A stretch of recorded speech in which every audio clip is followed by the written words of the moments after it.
Yeah, most of the things has been said by our lecturers, but I want to add something about stories because it's also my field, and also I'm really interested in literature, especially stories and novels. I really love reading, and I really want my students to read a lot.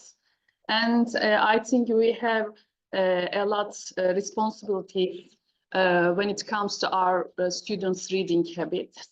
We saw that stories are very important in our lives because, you know, they reflect our lives, because the writers are also humans as we, but their abilities in writing, their abilities very better than us in writing skills. And they also sometimes talk about their lives, their problems, their countries, their cultures, and it's our job to analyze that they wrote about events, about culture. We should analyze these things with our students in our classrooms. Stories are very important educational tools in today's world. They educate, entertain, and inspire us. Also, in today's world, as we see here, digital stories are very common, very popular nowadays. So we can use the classical stories, we can convert the classical stories to digital stories. For example, we have a written text, we can read them, and we can create activities with digital tools, and we can make them more enjoyable, more attractive for our students. And especially, I want to say here, for example, I read a story, I liked it a lot, and I keep it for my students, but of course, according to their level, their age. It depends on their age. For example, I give lessons in higher education, and I choose the stories according to their age, or if you are in preschool, you should choose your stories according to their age.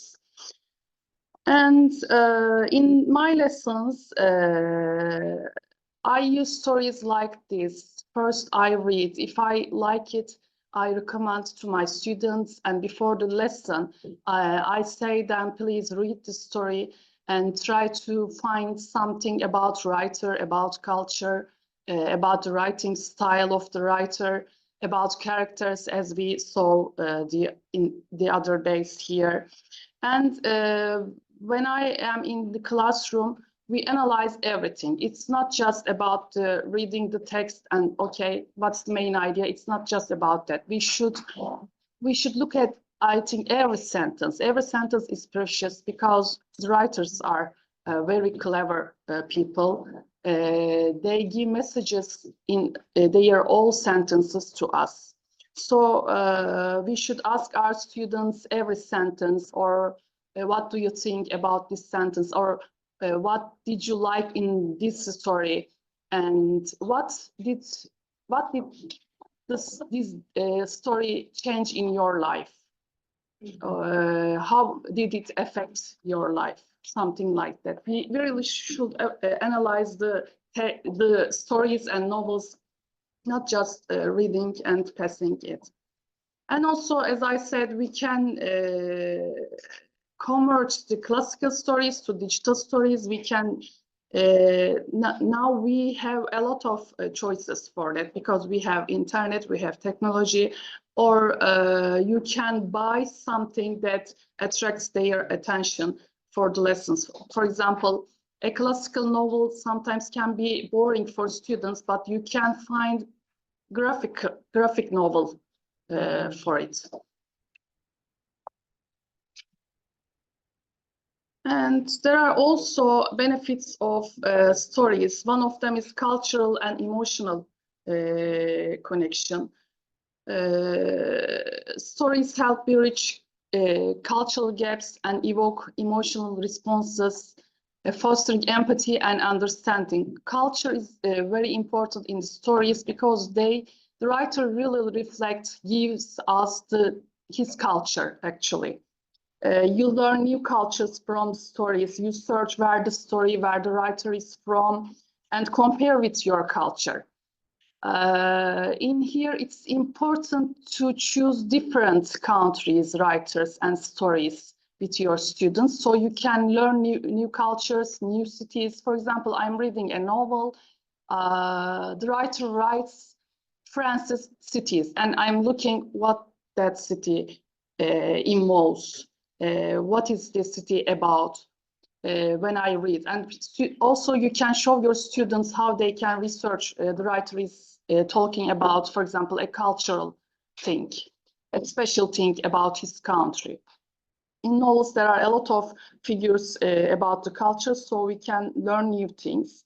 And also, of course, analyzing and discussing about them is very important. You can get information about the culture, cities, food in the novels and stories, and to discuss with your students, it's important. It also helps our language development, whether it is in your main language or second language. It develops our language skills because we learn new words, we improve our cognitive skills, and the most important part is here, I think stories and novels really improves our reading habits. I find recommending compulsory reading books very useful because the teachers don't recommend any book or any story.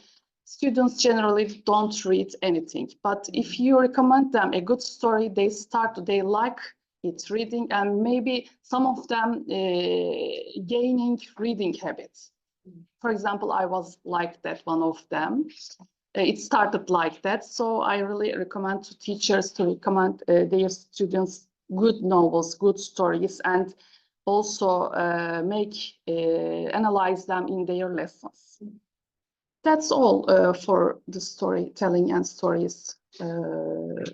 Also, it provides multidisciplinary learning, increased motivation and confidence for the students. And there are also digital storytelling tools. Barış will talk about them later widely. We can use these tools in our lessons. We can convert our stories with these tools to the digital platform, and we can do our activities according to these tools. That's all. Thank you for listening to me.